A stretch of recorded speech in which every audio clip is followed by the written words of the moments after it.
The landlord looked me in the eyes, smiled politely, and still refused to let me see the basement room I wanted to rent. He didn't give me a reason, just said, "It's not suitable for you." But 2 days later, I discovered something hidden down there that explained everything and turned my whole life upside down. Like, subscribe, and hit the bell icon so you never miss stories like this. Hi, I'm Charlotte Wynn, and this is the story of how a simple rental search led me into a secret my landlord tried desperately to hide, and how I ended up using the truth to turn the tables. I had just moved to a new city. I didn't have family nearby, and I needed a place fast. The first thing I found was a charming old house with a basement room listed for a surprisingly low rent. The photos looked good enough, small but cozy, and I needed something affordable. The landlord, Mr. Hollis, was in his late 50s, quiet, polite, and overly formal. When he showed me the upstairs and main floor, he spoke like a man reading from a script, very controlled, very rehearsed. When I finally asked, "Can I see the basement room?" he froze for a split second, so quick most people would have missed it, but I noticed.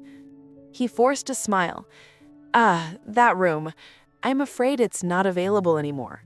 "But the listing was updated just an hour ago," I said. He cleared his throat. "Yes, well, I've reconsidered. It's not suitable." Not suitable? I'd lived in tiny attic apartments before. I wasn't picky. "Can I just take a look?" I asked again. "No," he said firmly, stepping between me and the basement door. That was the moment I knew something was off. Nobody blacks a doorway like that, unless they're hiding something. I left politely, but inside, my curiosity burned. 2 nights later, something strange happened. I was driving back from my temporary motel when I passed the house again. Mr. Hollis wasn't outside, but the basement light, visible through the high little window, was flickering. Not steady, flickering like someone was down there moving around. And then I heard a noise, a thump. Then another, and then, faintly, a voice. It wasn't loud enough to understand, but it was definitely a voice. A chill ran through me. Was someone living down there? Was someone being kept down there? My mind bounced between possibilities, none of them good. The next morning I returned, pretending I left something during the viewing. When Mr. Hollis went inside to check, I slipped around the side of the house and crouched near the basement window. The flickering light was on again. I listened. Faint footsteps, a soft, dragging sound, and then humming. Someone was humming a tune I recognized, an old lullaby. My heart started pounding. This was no storage room. Someone was down there. I backed away quickly and left before he returned, but now I was locked into this mystery, whether I liked it or not. I did what any digital age problem solver would do. I went online, I searched the property address, and within minutes, I found something shocking. 2 years ago, a woman had lived in that basement. She wasn't missing or harmed, nothing dramatic like that, but she had filed a formal complaint accusing Mr. Hollis of entering the basement without notice, unplugging rights, and removing her belongings from the closet while she slept. She moved out soon after. The report was closed, no follow-up, but I knew it meant one thing. There had been a tenant down there before, and he didn't want anyone to know why she left. When someone hides a space, there's a reason. Always. I had to find out the truth, not just for my curiosity, but for my safety and maybe someone else's. I returned that evening when I knew he'd be at work. The basement windows were too small to climb through, but one of them wasn't fully latched. I pushed gently, and it opened just enough to slip my phone inside. I recorded everything.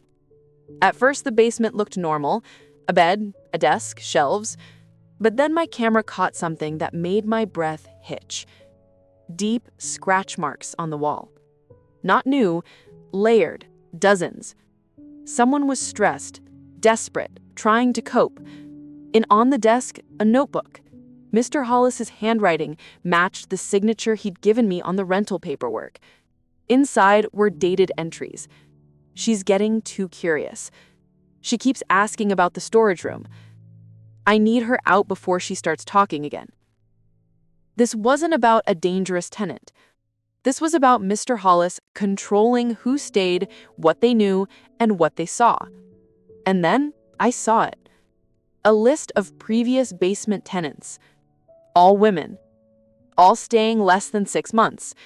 Each name had a note beside it, like too loud, too curious, unreliable. He wasn't hurting them, not physically, but he was monitoring them, entering their space, controlling their environment, gaslighting them until they left. A pattern, a quiet, hidden one. And he did not want anyone to discover it, especially not me. I pulled my phone back out just in time because suddenly the basement light turned off. He was home early. I ducked behind a bush as he walked down the side of the house and stood right where I had been seconds earlier. He stared at the window like he sensed something. I held my breath until he finally went inside. And that's when revenge formed like thunder in my mind. I posted everything. The photos, the recordings, the notebook entries, the complaint report, the pattern. I didn't accuse him of anything severe. I didn't have to. I just exposed his behavior, his intrusions, his manipulation, his pattern of targeting tenants who lived alone. And the internet did what it does best. Within hours, the post blew up. Within days, former tenants came forward with their own stories. And within a week, the property authority launched an investigation. Mr. Hollis lost his license. New regulations were pushed in that district. His entire reputation, built on quiet, respectful renting, crumbled. As for me, I ended up finding a better place, a safer place. And every time I pass that old house, I feel the same thing. Sometimes the thing you're not allowed to see is exactly the thing you need to expose.